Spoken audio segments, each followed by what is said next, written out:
അയാളും നമ്മുടെ ഏഞ്ചലും ഹരിയുടെ ജീവിതത്തിൽ ഇടപെടരുതെന്ന് കോശി സ്റ്റെഫിയോട് പറയുന്നു. അതൊക്കെ കാണുന്നുണ്ടെന്നുള്ള ഓർമ്മ വേണം. ഇനി സ്റ്റെഫിയുടെ സേവനം ഈ സ്ഥാപനത്തിന് ആവശ്യമില്ല. സ്റ്റെഫിയെ തിരുമുറ്റം ഗ്രൂപ്പിൽ നിന്നും ഹരി പുറത്താക്കുന്നു. പ്രൊഫഷനിൽ എക്സ്പെർട്ട് ആയതുകൊണ്ട് കാര്യമില്ല. നിലനിൽപ്പിനുള്ള വ്യക്തിത്വമാണ് ഏറ്റവും പ്രധാനം.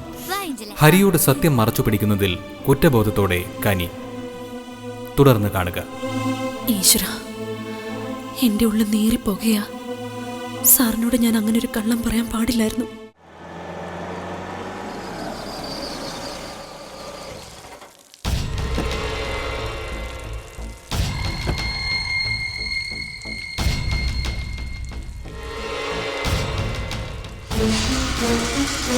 സ്റ്റെഫി മോളെ,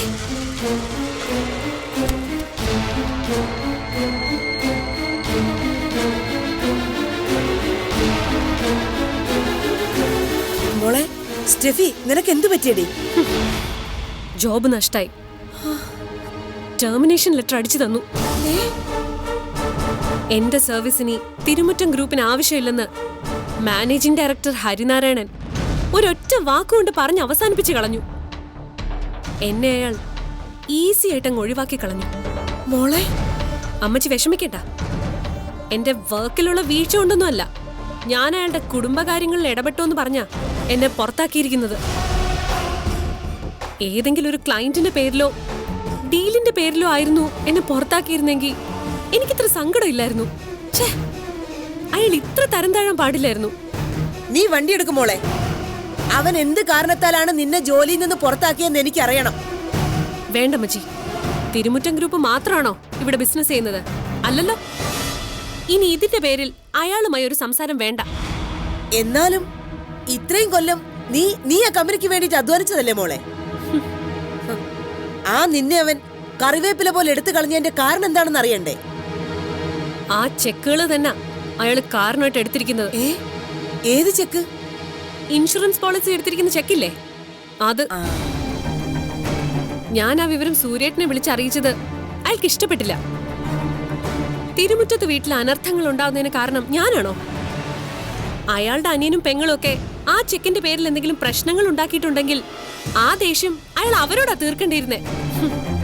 എന്നെ അയാളുടെ ക്യാബിനിലേക്ക് വിളിച്ചു വരുത്തി കുറെ ക്വസ്റ്റ്യൻ ചെയ്തു, ഇൻസൾട്ട് ചെയ്തു, മോശം വാക്കുകൾ ഉപയോഗിച്ചു. ഒടുക്കം ടെർമിനേഷൻ ലെറ്റർ എടുത്ത് തന്നപ്പോ ഞാനത് തകർന്നു പോയമ്മച്ചി. ഹരിനാരായണന്റെ ജീവിതത്തിലെ കരടുകളായിരുന്നു ഞാൻ നിന്നോട് പറഞ്ഞിട്ടുള്ളതല്ലേ? എന്നിട്ട് നീ കേട്ടോ? നിങ്ങളെന്താ അവനെ ന്യായീകരിക്കുകയാണോ? എന്റെ മോളുടെ ജീവിതം അവൻ വഴിമുട്ടിച്ചിരിക്കുന്നത്. മേരി, കാര്യങ്ങൾ വ്യക്തമായി അറിയാതെ നീ ഇങ്ങനെ കടിച്ചു കയറാൻ നിൽക്കരുത്. ഹരിനാരായണൻ ഇവളെ കമ്പനിയിൽ നിന്നും പുറത്താക്കിയിട്ടുണ്ടെങ്കിൽ അതിന് വ്യക്തമായ ഒരു കാരണം ഉണ്ടാവും. മോളെ സ്റ്റെഫി, നീ ആ കമ്പനി തകർക്കാൻ നടത്തിയ ഒരു ശ്രമമാണ് അയാൾ കണ്ടെത്തിയിരുന്നെങ്കിൽ ഒരുപക്ഷെ അയാൾ നിന്നോട് ക്ഷമിക്കുമായിരുന്നു. മിത്രങ്ങളെയും ബന്ധുക്കളെയും ഒക്കെ എന്നും വിലപ്പെട്ടതായി കാണുന്ന ഒരാളാണ് ഹരിനാരായണൻ. നീ ആ ചെക്കുകളുടെ പേരിൽ തകർക്കാൻ നോക്കിയത് തിരുമുറ്റത്തെ വീട്ടിലെ സഹോദര ബന്ധത്തെയാണ്. അത് ഹരിനാരായണൻ പൊറുക്കില്ല. അമ്മച്ചി, ഈ അപ്പനെ പറഞ്ഞുവിടെ.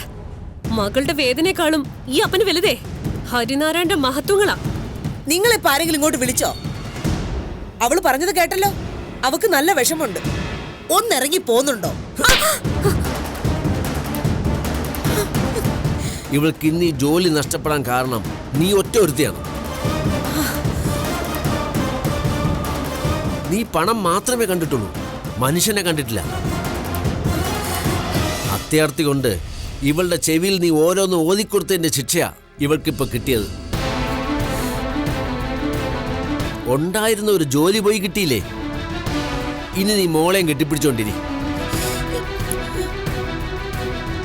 വലിയ പഠിപ്പും അറിവും ഉണ്ടെന്ന് പറഞ്ഞിട്ടൊന്നും കാര്യമില്ല. ശരി ഏത് തെറ്റേന്ന് തിരിച്ചറിയാനുള്ള കഴിവ് വേണം. ദാ ഈ നിൽക്കുന്ന നിന്റെ അമ്മച്ചി ഒരു വലിയ തെറ്റാ. ഇനിയെങ്കിലും നീ അത് മനസ്സിലാക്കിയില്ലെങ്കിൽ നിന്റെ ജീവിതം ഒരു വലിയ പടുകുഴി ചെന്ന് വീഴും.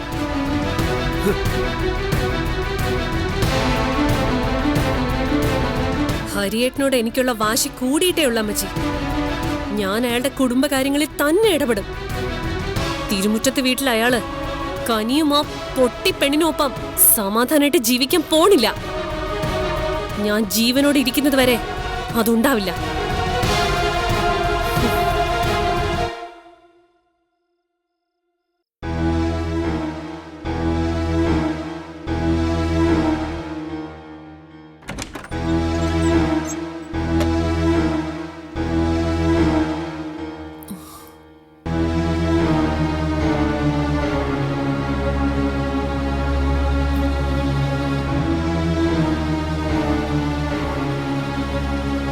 ഞാൻ ഫാദറിനെ ചെന്ന് കണ്ടിരുന്നു.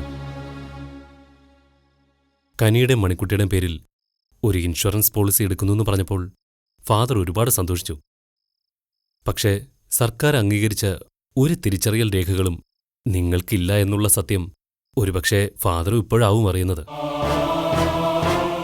നിങ്ങൾക്ക് ഒരു മേൽവിലാസമോ രേഖകളോ ഇല്ലാതെ പോയതിൽ ഫാദറിന് ഒരുപാട് സങ്കടമുണ്ട്, അടങ്ങാത്ത കുറ്റബോധമുണ്ട്. കനി എന്നോട് പറഞ്ഞത് തന്നെയാണ് ഫാദറും ആവർത്തിച്ചത്. എല്ലാം നഷ്ടപ്പെട്ട കനിയും ഉണ്ണിക്കുട്ടനും ചേച്ചിയുടെ കൈക്കുഞ്ഞിനെയും നെഞ്ചോട് ചേർത്ത് പിടിച്ച് ഒരിക്കൽ പള്ളിമുറ്റത്തെത്തിയതും ഫാദർ നിങ്ങളെ ഏറ്റെടുത്തതും ആരൊക്കെയോ നിങ്ങളെ ദത്തെടുക്കാൻ ആഗ്രഹിച്ചതും ദത്തുപുത്രിയെ ഏറ്റെടുത്ത മണിക്കുട്ടി കനിയുടെ കൈകളിലേക്ക് തന്നെ മടങ്ങിയെത്തിയതും, അങ്ങനെ ഒരുപാട് പറയാനുണ്ടായിരുന്നു ഫാദറിന്. ഞാൻ ചോദിക്കുന്നതുകൊണ്ട് വിഷമം തോന്നരുത്. നിങ്ങളുടെ നാടേതാണ്, വീട് എവിടെയാന്നൊക്കെ കനിക്കൊരു ഓർമ്മ കാണില്ലേ? അവിടേക്ക് പോകുന്നതിനോ നിങ്ങളെക്കുറിച്ചുള്ള എന്തെങ്കിലും രേഖകൾ കണ്ടെത്തുന്നതിനോ എനിക്കൊരു ബുദ്ധിമുട്ടുമില്ല. സർക്കാർ വക കാര്യങ്ങളല്ലേ, ചിലപ്പോ പല ആവർത്തി കയറി ഇറങ്ങേണ്ടി വരാം. എന്നാലും നിങ്ങൾക്കൊരു മേൽവിലാസാവുമല്ലോ. എവിടെയും എന്തിനും സാക്ഷ്യപ്പെടുത്താൻ നിങ്ങൾക്ക് തിരിച്ചറിയൽ രേഖകളും കൈവരില്ലേ? പിന്നെ ഇവിടെ ചിലരെയും ബോധ്യപ്പെടുത്താലോ, നിങ്ങൾക്കൊരു മേൽവിലാസം ഉണ്ടെന്ന്, ജനിച്ചു വീണ ഒരു നാടുണ്ടെന്ന്.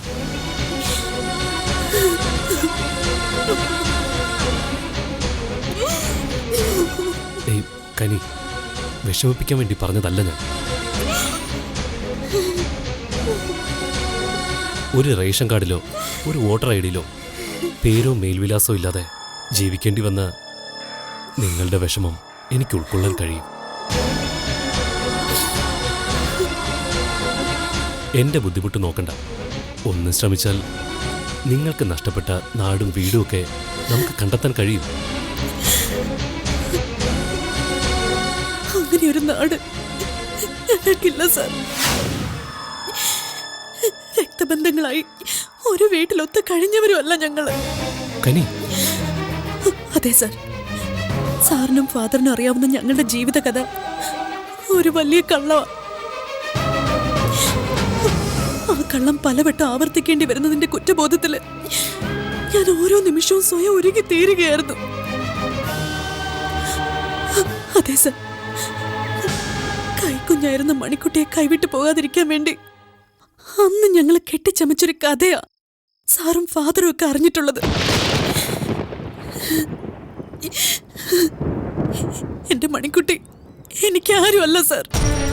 കനി, ഉണ്ണിക്കുട്ടനോ ഞാനോ മണിക്കുട്ടിയോ തമ്മിൽ ഒരു ബന്ധവുമില്ല, ഒരു രക്തബന്ധവും ഇല്ലാത്തവരാ ഞങ്ങള്. കനി, എന്ത് ഭ്രാന്തായി പറയുന്നേ? ഭ്രാന്തല്ല സാർ, ഞങ്ങൾ ആരാണ് എന്താണെന്ന് ചോദിച്ചാ അതാ സത്യം. പരസ്പരം ആർക്കും ആരും അല്ലാത്തവരാ ഞങ്ങള്. ഭിക്ഷ എടുത്തോ അവയവങ്ങൾ നഷ്ടപ്പെട്ടോ അവസാനിക്കേണ്ടവരായിരുന്നു ഞങ്ങള്. കനി, ഈ താലിച്ചരടിന് സത്യത്തിന്റെയും വിശ്വാസത്തിന്റെയും വിശുദ്ധിയുണ്ട് സാർ. ഇത് കഴുത്തിലിട്ടുണ്ട് ഇനി എനിക്ക് ആ യാഥാർത്ഥ്യം മറച്ചു പിടിക്കാൻ വയ്യ. ഞങ്ങള് 3 പേരും കുറെ ദുഷ്ടരുടെ കയ്യിൽ അകപ്പെട്ടവരാണ്. ഓർമ്മയായ കാലം മുതൽ അവരുടെ ദ്രോഹങ്ങൾ സഹിക്കേണ്ടി വന്നിട്ടുണ്ട് എനിക്ക്.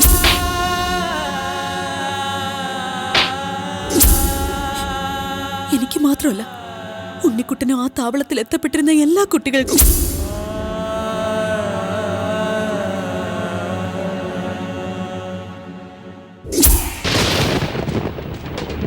കുട്ടികളെ തട്ടിയെടുക്കുന്നൊരു സംഘം. ശരീരത്തിന്റെ ഏത് അവയവങ്ങൾക്കും ഇന്ന് വിലയുണ്ടല്ലോ സാർ. അതായിരുന്നു അവരുടെ ലക്ഷ്യം. പിന്നെ ജീവൻ നിലനിൽക്കുന്നവരെ ഭിക്ഷാടക സംഘത്തിന് വിൽക്കും. ആ താവളത്തിൽ ഞങ്ങളുടെ കണ്ണീരും വേദനകളും ഇല്ലാതാക്കാൻ വന്നവളായിരുന്നു മണിക്കുട്ടി.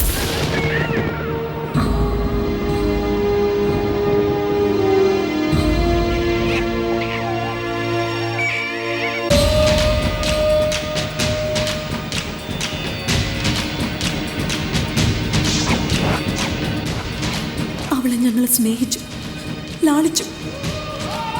മണിക്കുട്ടി ഞങ്ങൾക്ക് കൈവിട്ടു പോകരുതെന്ന് ഏതു നേരവും ഞങ്ങൾ ദൈവത്തോട് പ്രാർത്ഥിച്ചിരുന്നു.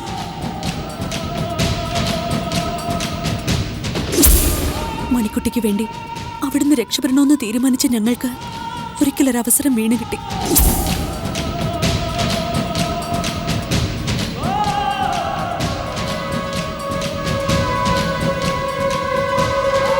മണിക്കുട്ടിക്ക് വേണ്ടി ഞങ്ങൾ അവിടുന്ന് ഇറങ്ങി ഓടി, തീവണ്ടി കയറി.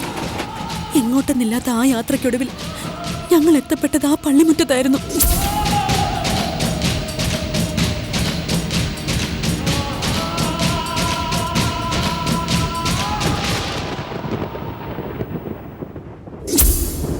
ആ പള്ളിമുറ്റത്ത് നിന്ന് പുറത്തായിരുന്നെങ്കിൽ ഒരുപക്ഷെ ഞങ്ങൾ ജീവൻ ഒടുക്കുമായിരുന്നു. അതുകൊണ്ട് ഫാദറിനോട് ഞങ്ങൾക്കൊരു കള്ളം പറയേണ്ടി വന്നു. എൻ്റെ ചേച്ചിയുടെ കുഞ്ഞാണ് മണിക്കുട്ടി. ചേച്ചിയുടെയും ഭർത്താവിൻ്റെയും മരണത്തോടെ ആരുമില്ലാതായ ഞങ്ങൾക്ക് മണിക്കുട്ടിയും കൊണ്ട് ആ നാട് വിടേണ്ടി വന്നു. ഫാദറിന് മുന്നിൽ ഞങ്ങൾ അങ്ങനെ ഒരു കള്ളം പറയാൻ പാടില്ലായിരുന്നു. പക്ഷെ മണിക്കുട്ടിക്ക് വേണ്ടി മറ്റൊരു നിവൃത്തിയില്ലാതെ വന്നപ്പോ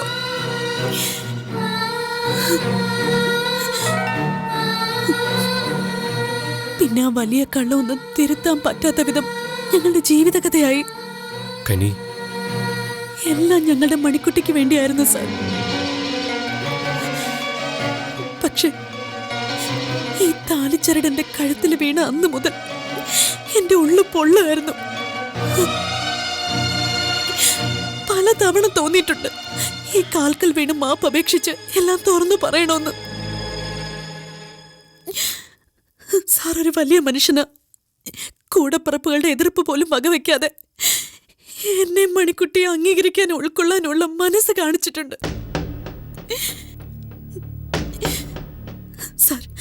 സാറിന് ഏഞ്ചലിന്റെ ജീവിതം വലുത്. എനിക്ക് ഉണ്ണിക്കുട്ടനും ഞങ്ങളുടെ മണിക്കുട്ടിയും. നാടോ വീടോ മേൽവിലാസം ഒന്നുമില്ലാത്ത ഞങ്ങള് ഇനി ഈ വീട്ടിൽ തുടരണമെന്ന് സാറ് നിർബന്ധിക്കരുത്.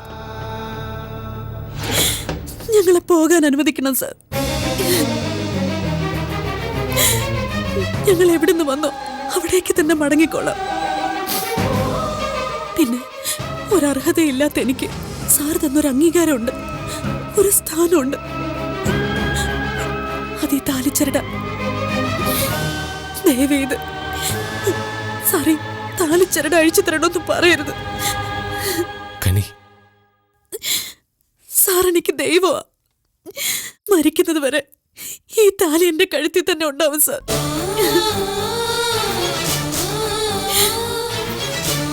മണിക്കുട്ടി, മോളെ മണിക്കുട്ടി, എഴുന്നേക്ക് മോളെ, എഴുന്നേക്ക് മോളെ.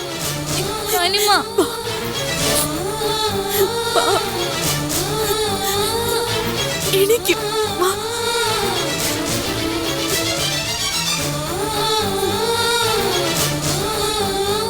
മണിക്കുട്ടിയെ നഷ്ടപ്പെട്ട അച്ഛനും അമ്മയും ഇന്നിവൾക്ക് വേണ്ടി കാത്തിരിപ്പുണ്ടാവും സാർ. അവരെ കണ്ടെത്താൻ കഴിയുമെങ്കിൽ ആ കൈകളിലേക്ക് മണിക്കുട്ടിയെ വിട്ടുകൊടുക്കണം. പിന്നെ ഉണ്ണിക്കുട്ടൻ അവന്റെ അവകാശികളെയും തേടി കണ്ടെത്തണം. ഇനി കനിയുടെ ജീവിതം അതിനുവേണ്ടിയുള്ളതാണ് സാർ. ഞങ്ങൾ ഇറങ്ങാം. കനി, ഈ അസമയത്ത് പേടിയുണ്ട് സാർ. മണിക്കുട്ടി എന്നൊരു കൈക്കുഞ്ഞല്ലല്ലോ. അതുകൊണ്ട് നേരം വെളുത്തിട്ടേ പോവൂ. മാമോളെ. കനിമ്മ, എനിക്ക് കിടക്കണം. വാ മണിക്കുട്ടി, ഇനി എന്റെ മോൾക്ക് കനിമയുടെ മടിയിൽ കിടക്കാം. വാ.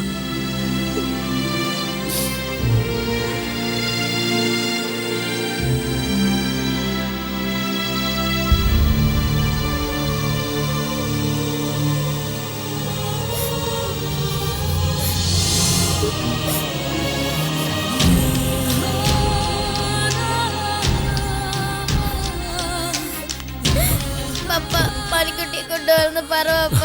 കനിയാണ്ടി മണിക്കുട്ടിയെ കൊണ്ടുവന്ന് പറവപ്പ. കനിയാണ്ടി പാവാണോ അപ്പ, മണിക്കുട്ടിയെ കൊണ്ടുവന്ന് പറവപ്പ. മോളെ വേണ്ട, പപ്പ എന്നെ ആശ്വസിപ്പിക്കണ്ട. കനിയാണ്ടി പപ്പ എന്താ തിരിഞ്ഞു വയ്ക്കാത്ത? കനിയാണ്ടി എന്ത് തെറ്റാ ചെയ്തത്? പപ്പ എന്നെ സ്നേഹിക്കുമ്പോഴേ കനിയാണ്ടി മണിക്കുട്ടിയെ സ്നേഹിക്കുന്നില്ലേ? കനിയാണ്ടി പാവാ പപ്പ. കനിയാണ്ടി പപ്പയോട് സത്യം പറഞ്ഞില്ലേ? പിന്നെ എന്തിനാ കനിയാണ്ടി പറഞ്ഞു വിടുന്നേ? കനിയാണ്ടിയുടെ മണിക്കുട്ടിയുടെ പോലെന്ന് പറ പപ്പ, പറ.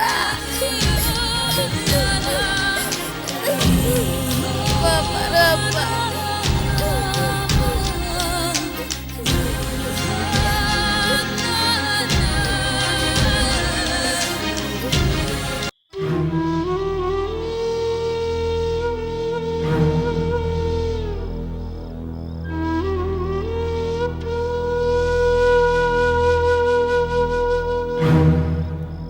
കനി,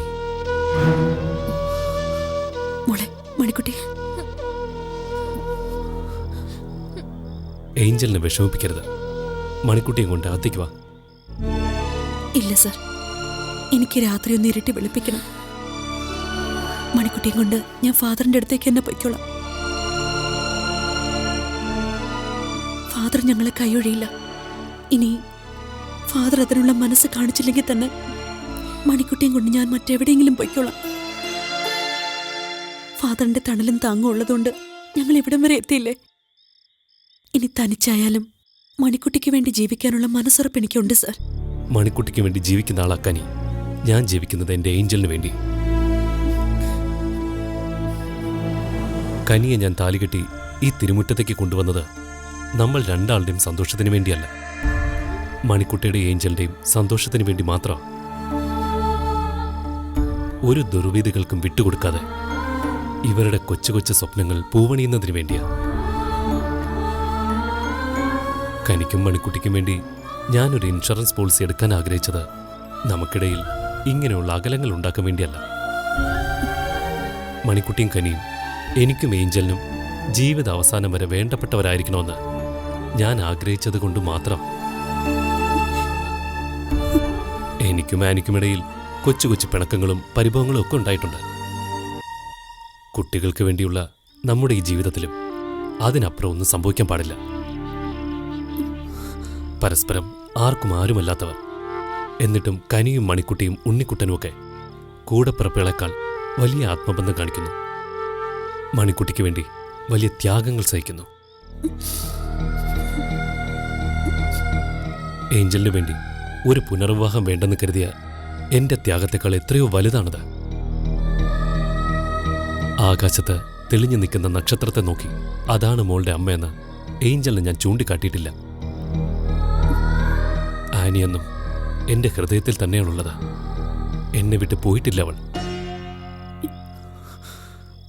എന്റെ ഏഞ്ചലിന് വേണ്ടി മാത്രമല്ല, ആനിയുടെ ആത്മാവിന്റെ ശാന്തിക്ക് വേണ്ടി കൂടിയാണ് കനിയെ ഞാൻ താലികെട്ടിയത്. സർ, കുറ്റബോധം മാത്രമേ എൻ്റെ ഉള്ളിലുണ്ടായിരുന്നുള്ളൂ. ഞാനും മണിക്കുട്ടി ഉണ്ണിക്കുട്ടനുമൊക്കെ ആരാണെന്ന് സത്യം തുറന്നു പറഞ്ഞപ്പോ എന്തോ നെഞ്ചിലിരുന്ന് വലിയൊരു ഭാരം ഇറക്കി വെച്ച ആശ്വാസമുണ്ട്. സത്യം ഇതായിരുന്നു എന്ന് കനിക്ക് അന്നേ എന്നോട് പറയാമായിരുന്നു. സത്യത്തിൽ ഇപ്പോൾ കനിയോടും മണിക്കുട്ടിയോടും ഉണ്ണിക്കുട്ടനോടുമൊക്കെ എനിക്കും ഏഞ്ചലിനും സ്നേഹവും അടുപ്പമൊക്കെ കൂടിയിട്ടേ ഉള്ളൂ. കനിയുടെ ഉള്ളിലുണ്ടായിരുന്ന ഒരു ഭാരം ഇറക്കി വെക്കാൻ ഇൻഷുറൻസ് പോളിസി ഒരു നിമിത്തമായെന്ന് കരുതിയാൽ മതി.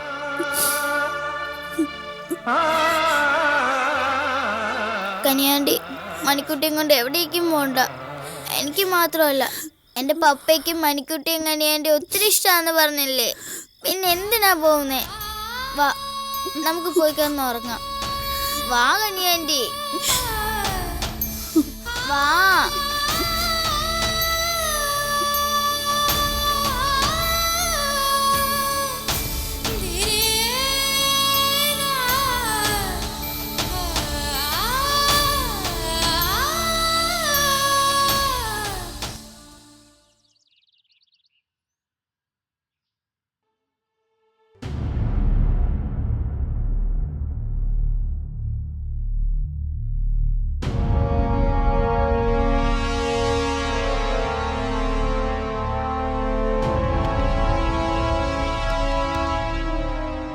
കമ്മിയ.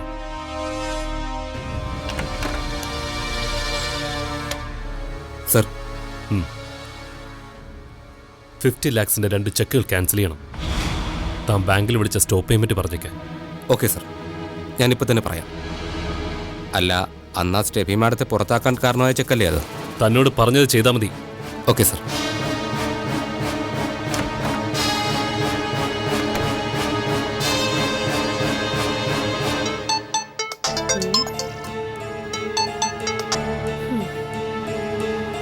എന്താ പ്രകാശ്? മാഡം, ഒരു സുപ്രധാന കാര്യം പറയാൻ വേണ്ടിയാണ് ഞാനിപ്പോൾ വിളിച്ചത്. എന്താ? ആ 50 lakhsന്റെ ചെക്കില്ലേ, അതിൻ്റെ ക്ലിയറൻസ് നടക്കില്ല. സാറ് സ്റ്റോപ്പ് പേയ്മെൻറ്റ് ചെയ്യാൻ പറഞ്ഞിരിക്കുക. ആ ചെക്ക് ക്യാൻസൽ ചെയ്യാനും പറഞ്ഞു. സ്റ്റോപ്പ് പേയ്മെന്റ് ചെയ്യാനോ? അതെ മാഡം. സാറിപ്പോൾ അത്ര നല്ല മൂഡിലല്ല. എന്തൊക്കെയോ പ്രോബ്ലംസ് ഉണ്ടെന്ന് തോന്നുന്നു. ഓ, ശരി മാഡം, ഞാനൊന്ന് അറിയിച്ചെന്നേ ഉള്ളൂ. Thank you Prakash. Stop payment പറയുന്നു, ചെക്ക് ക്യാൻസൽ ചെയ്യുന്നു. അപ്പോ എന്തൊക്കെയോ സംഭവിച്ചിട്ടുണ്ടല്ലോ. എന്താ മോളെ? ആ, തിരുമുറ്റം കമ്പനിയിലെ മാർക്കറ്റിംഗ് മാനേജർ ഇപ്പൊ എന്നെ വിളിച്ചിരുന്നു. എന്തിന്? ആ, ഇനി നീയും ആ കമ്പനിയും തമ്മിൽ എന്താ ബന്ധം? ബന്ധമൊന്നുമില്ല, പക്ഷേ പ്രകാശ് വിളിച്ചത് ഒരു വിവരം പറയാന്. എന്ത് വിവരം? എന്റെ പുറത്താക്കലിന് കാരണമായ ആ 50 ലക്ഷത്തിന്റെ ചെക്കുകളില്ലേ, അത് ഹരിയേട്ടൻ ക്യാൻസൽ ചെയ്തു. ബാങ്കിൽ അതിന്റെ ക്ലിയറൻസ് നടക്കില്ല. ആഹാ, അപ്പോ അവൻ പോളിസിക്കുള്ള പ്രീമിയം ക്യാഷ് ആയിട്ടാണല്ലേ കൊടുത്തത്? ഇല്ലമ്മച്ചി, അത്രയും വലിയ തുകയുടെ ഇടപാട് ഹരിയേട്ടൻ ബാങ്ക് വഴി നടത്തും. ആ ചെക്ക് ക്യാൻസൽ ചെയ്യണമെങ്കിൽ എന്തായിരിക്കും അതിനർത്ഥം? കനിക്കും ആ പൊട്ടിപ്പെണ്ണിനും വേണ്ടി എടുക്കാൻ ആഗ്രഹിച്ച ആ ഇൻഷുറൻസ് പോളിസി വേണ്ടെന്ന് വെച്ച് കാണും. എനിക്കും അങ്ങനെയാ തോന്നുന്നേ. എന്താ മോളെ? അപ്പനും കൂടിയുള്ള വാർത്ത തന്നെ. എന്ത്? തിരുമുറ്റത്ത് ഹരിനാരായണന്റെ സമനില തെറ്റി തുടങ്ങിയിരിക്കുന്നു. ആ കനിക്കും മണിക്കുട്ടിക്കും വേണ്ടി ഇൻഷുറൻസ് പോളിസി എടുക്കാൻ തുനിഞ്ഞ ഹരിയേട്ടൻ ആ തീരുമാനത്തിൽ നിന്ന് പിന്മാറിയിരിക്കുന്നു. ഹരിയേട്ടന് കനിയോടുള്ള ഇഷ്ടം കുറഞ്ഞു എന്നല്ലേ അതിനർത്ഥം? അല്ലെങ്കിൽ ആ ചെക്കിന്റെ പേരിൽ തിരുമുറ്റത്ത് വലിയ കോലാഹലങ്ങളൊക്കെ സംഭവിച്ചിരിക്കും. രണ്ടായാലും ഈ ഒരു തീരുമാനത്തോടെ ഹരിയേട്ടന് സമനില തെറ്റിത്തുടങ്ങിയിരിക്കുന്നു എന്ന് ഉറപ്പാ. ഹരിനാരായണനെ വട്ടുപിടിപ്പിക്കാൻ പെണ്ണുങ്ങളായിട്ട് കുറെ പേരുണ്ടല്ലോ. സഹോദരി, സഹോദരന്റെ ഭാര്യ, പിന്നെ നീയും നിന്റെ ഈ അമ്മച്ചി. അപ്പൻ എന്ത് വേണേലും പറഞ്ഞു. പക്ഷേ ഈ കാര്യം അറിഞ്ഞ് ഏറ്റവും കൂടുതൽ സന്തോഷിക്കുന്നത് ഞാൻ തന്നെയാ.